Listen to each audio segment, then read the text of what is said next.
Wako watu wako proud kwa ajili ya maisha yako wewe duniani. Habari mbaya ni hii.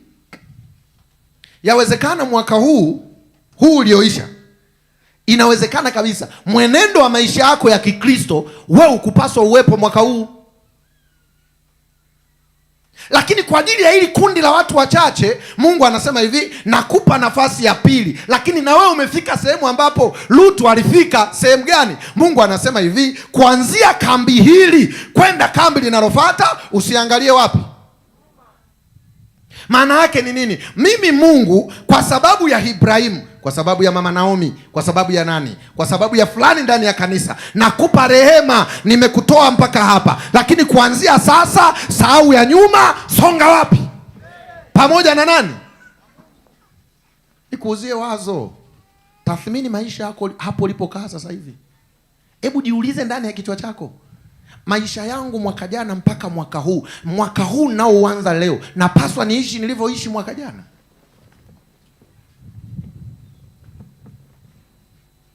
Nilikuwa na kakaangu mmoja aliniuma, nilikuwa namfundisha sana. Mimi kwetu mimi ndo wa kwanza kuamini, na mpaka saa hizi tuko watatu tu uko mzima.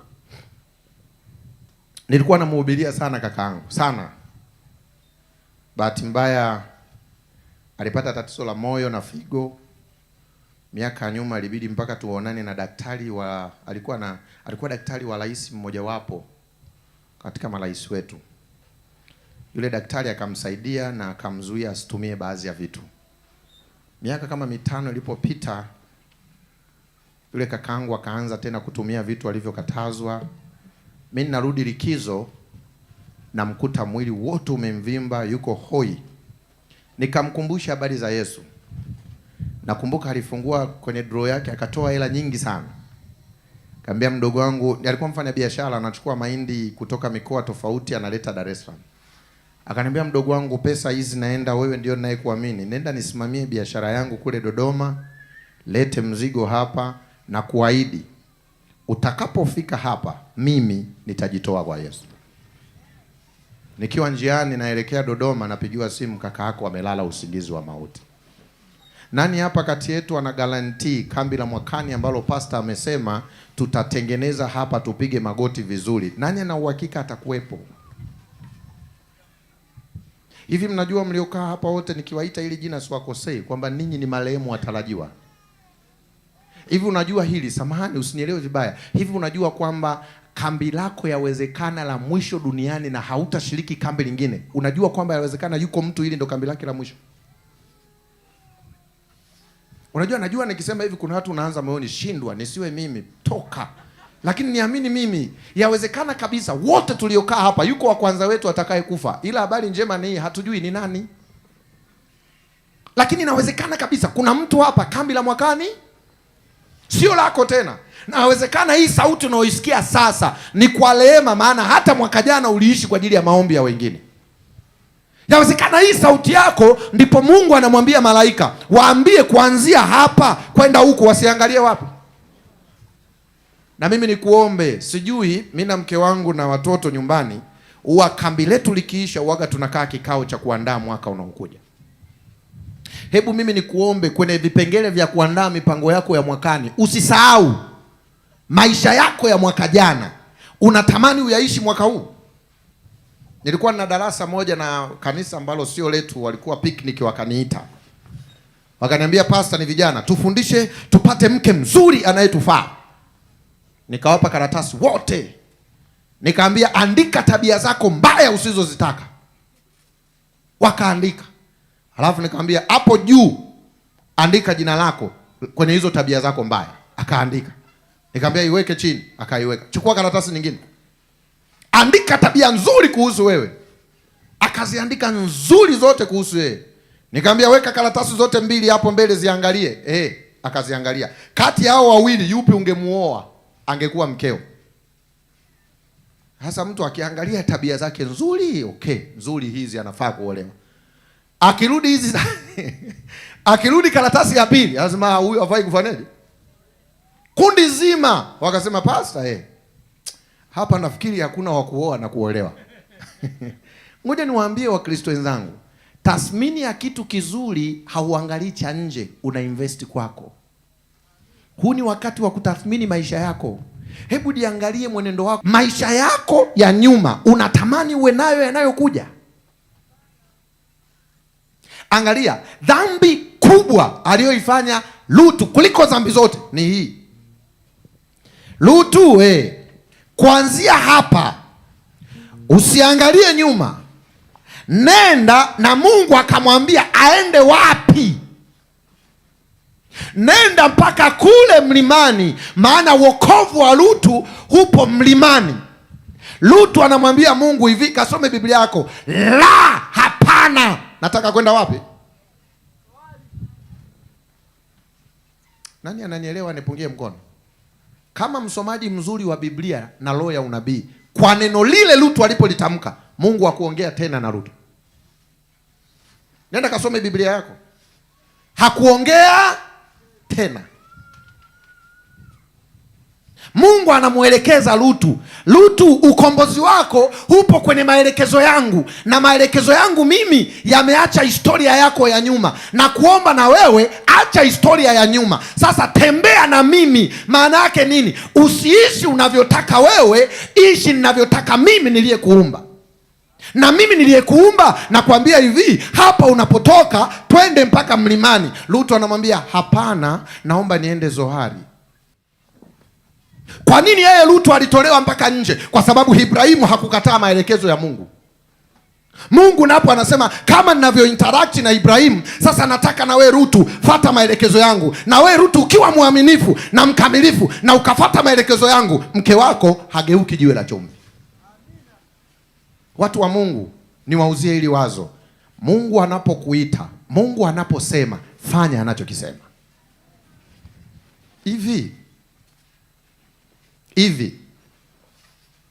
Hivi hapa duniani kuna kitu gani cha thamani ambacho wewe unavyokipima ni bora hicho kuliko ufalme wa Mungu? Hebu nitajie, ni nini? Mimi mwenyewe nimefika kwenye mahala, mimi najizungumzia, nimefika mahala sioni tofauti. Dhamani akili yangu ilikuwa kidogo ya kitoto, nilikuwa nafikiria maisha mazuri kuwa na nyumba nzuri, niwe na swimming pool, niwe na bustani nje. Lakini nimegundua nilipokuwa mchungaji, kuna watu mimi nawatembelea washiriki, ana nyumba nzuri lakini hana furaha na nyumba yake. Zamani nilijua kuwa na gari la kisasa ili nikipaki watu wajue gari limefanyaje. Lakini hebu angalieni maisha yetu yalivyo. Huyu mwenye nyumba ya milioni 800 na yeye kuna wakati anaenda chooni kama wewe. Haijalishi ana nyumba nzuri kiasi gani, lakini kuna vitu tuko sawa. Ana nyumba nzuri ya kisasa, lakini kuna muda wewe una nyumba nzuri, una nyumba ndogo na una choo chako kwanza kina harufu. Ukitaka kuingia wewe unaivutia kwanza wapi? Nje. Unabana, unaingia uhemi mpaka unatoka huko ndani. Ukimaliza ndio ukitoka nje. Lakini habari njema ni hii, process inayofanywa kule mwenye choo cha kisasa na choo cha ajabu, wote tunafanya process hii. Na enjoyment ni hii. Wewe una kitu gani cha thamani ambacho kinakuvutia duniani unajiona wewe ni bora kuliko wengine? Hata uwe na nyumba ya milioni 500, milioni 800, at the end of the day ukifa, tunakufukia pale pale. Pale pale ni madongo wewe na udongoni. Hivi leo binadamu tuna kitu gani cha kutuvutia sana? Tunasema kwa sababu ya kitu hichi ni mwache Mungu nibaki na hichi, kama Lutu alivyomkataa. Hebu tuseme pesa, ukizipata nitanunua gari, ukishanunua nitakuwa naendesha, ukishaendesha. Sijui unanielewa? Yaani nafikia kipindi una kingine, unabaki tu bwana wewe, unarudi kama alivyosema Sulemani, bwana wewe, mambo yote duniani ni nini? Lakini leo kuna watu wanachagua vitu vya muda mfupi, wanaacha umilele. Mimi ni wa encourage jioni ya leo, usiwe kama Lutu. Lutu aliombewa na wenzie, Mungu akampa nafasi. Lutu akasababisha mkewe aangamie, lakini kama msomaji mzuri wa Biblia, Lutu alilala na watoto wake, akazaa kizazi kinachotesa mpaka leo. Kama Lutu angeenda kule kwenye mlima, mimi nimesoma na nimefanya research ya hili fungu. Mungu alipomwambia aende kwenye mlima, ndio mlima ule Ibrahimu alienda kupanda iangalie mji ulivyoungua wa Sodoma. Ina maana Lutu na Ibrahimu wangalikutana mlimani. Mungu anamwelekeza Lutu kwenye wokovu, lakini Lutu anachagua kwenye pango ambapo hakuna uokovu. Mungu anajua kabisa asubuhi hii, mara baada ya mji kuangamizwa, Ibrahimu mwanangu atapanda juu ya ule mlima. Na wakati Ibrahimu anapanda juu ya mlima, na Lutu sasa ni mwanangu, anafuata maelekezo yangu, maana mimi nimemwelekeza apande juu ya mlima. Ibrahimu na Lutu watakutana. Ngoja nikwambie, ngoja nikuonyeshe Mungu anavyojali waaminifu. Siku moja Ibrahimu kamaliza kula, akakaa nje ya hema. Yuko na kijiti anatoa nyama. Sasa hapo msio kula nyama pastor, ni kwa lengo zuri tu. Wanatoa nini? Ilikuwa muda akashakula, anatoa anatema. Kwa mbali anaona wageni watatu. Biblia imesema watu wawili, kwa sababu Yesu sio mtu kwa wakati huu, hajavaa mwili wa kibinadamu, hakutajwa pale, lakini walikuwa watatu. Walikuwa malaika wawili na Yesu mwenyewe. Nenda kasome Spirit of Prophets volume 1. Alipokuwa anaona wanakuja, Ibrahimu akashtuka, kama kawaida yake ya ukarimu, akawakimbilia. Roho ya unabii inasema alipowakaribia akapiga magoti aabudu. Wale malaika wawili wakarudi nyuma. Aliyebaki mbele amesimama ni Mungu katika mwili wa kibinadamu, Yesu mwenyewe. Lutu akamwabudia. Alipoamka Ibrahimu alipoamka, naona Ibrahimu anawaambia, sikiliza, kipindi ambacho mke wake kashapika, labda vyombo vimeshaoshwa, wamepumzika, lakini Ibrahimu anamwambia, wageni wangu naomba mpumzike mpate nini? Alafu anaenda kwa mke wake ambaye alishamaliza kupika. Yaani wake zetu wa leo, kama ninakuona, yaani umemaliza kupika unapumzika, afu mumeo anakuambia urudi wapi? Kama ninakuona, sasa sikiliza mume wangu, nikusania watu wote niletee hapa nitawapikia. Kama naona wa mama wa leo, wewe unajifanya msamaria mwema, haya nikusanyie chunia yote niletee wapi?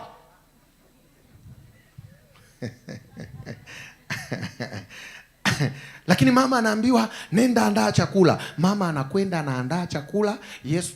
Ibrahimu ametulia na wageni wake. Eti munisamee, haya ni mawazo yangu haya ninayoyasema sasa hivi. Jamani, narudia, munisamee, haya ni mawazo yangu. Eti Yesu ameletewa bakuli la supu ya ndama na malaika. Supu ya nini? Supu. Yesu kaletewa nini? Alafu Yesu wakati Sara anaondoka anamwambia, nani Sara? Mnaka pilipili mama? Ni watu mnanielewa? Namwona Yesu ameshika kabakuli kana supu na chapati zake ngapi? Mimi kuna vitu huwa vinanisumbua kuelewa pastor wangu. Alafu Yesu alipopiga ile supu akajishangaa, anaongea mambo ambayo Sara hakumuelewa.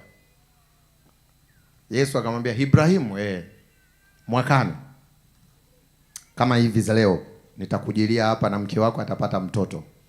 Sara jikoni kule akasema, kuna watu ukiwatengenezea roast ya supu wakapiga supu na chapati mbili iliyotengenezwa na mwanamke anayejua kupika, huwa wanaropoka vitu ambavyo vina nini. Kwa hiyo Sara alimuona Yesu analopoka kwa sababu ya supu tamu aliyoletewa na nani? Lakini namuona wakati Yesu anataka kuondoka, Biblia inasema naenda kuangamiza Sodoma na Gomora, nimfiche Ibrahimu. Ndipo anamwambia Ibrahimu, sijui kama unaona, Mungu na Ibrahimu wanaongea pamoja. Hebu nipungie mkono kama unanielewa. Mungu na Ibrahimu wanaongea pamoja. Swali, ni mara ngapi wewe una muda wa kuongea na Mungu ili akwambie siri ambazo uwaga asemi kwa watu wengine? Mara ngapi unatenga muda wa kukaa? Na nisikilize, sio muda wa kwenda kumuomba, muda wa kumsikiliza yeye. Yaani unaingia chumbani kwako, unapiga magoti, halafu huna cha kusema. Ndipo Mungu anasema siwezi kumficha best friend. Sikiliza, naenda kuangamiza. Akilini mwa Lutu hawazi wema, hawazi watakatifu. Anamwaza nani? akilini mwa Ibrahim, samahani nachanganya majina. Akilini mwa Ibrahim hawazi wema, ila anaulizia wema, ila tageti yake Lutu.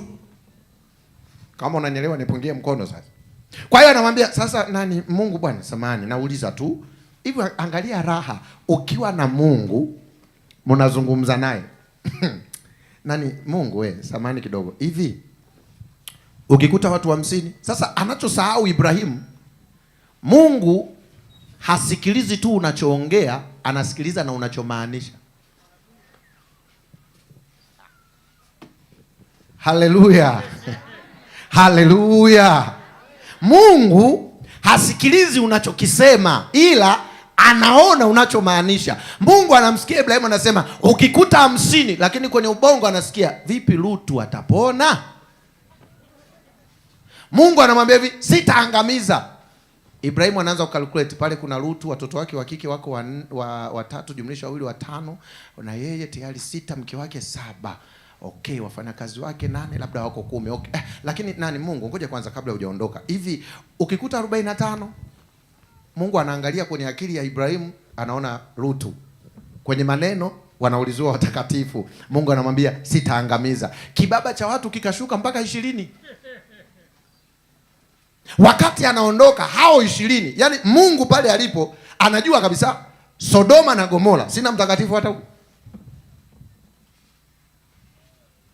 Na Ibrahim kibinadamu, yeye alipofikisha hiyo idadi akaangalia ndugu zake, akafikiria na wengine, akajua hiyo idadi imetimia. Lakini Mungu hakuangalia kosa la mpango wa kibinadamu, ila aliangalia time. Unajua Mungu hapendi kuwa peke yake. Did you know that? Mungu anaangalia rafiki yake anaye spend time, anayetumia muda naye. Mungu anasema huyu best friend najua anakosea sawa, lakini Lutu hatakufa kwa ajili yako.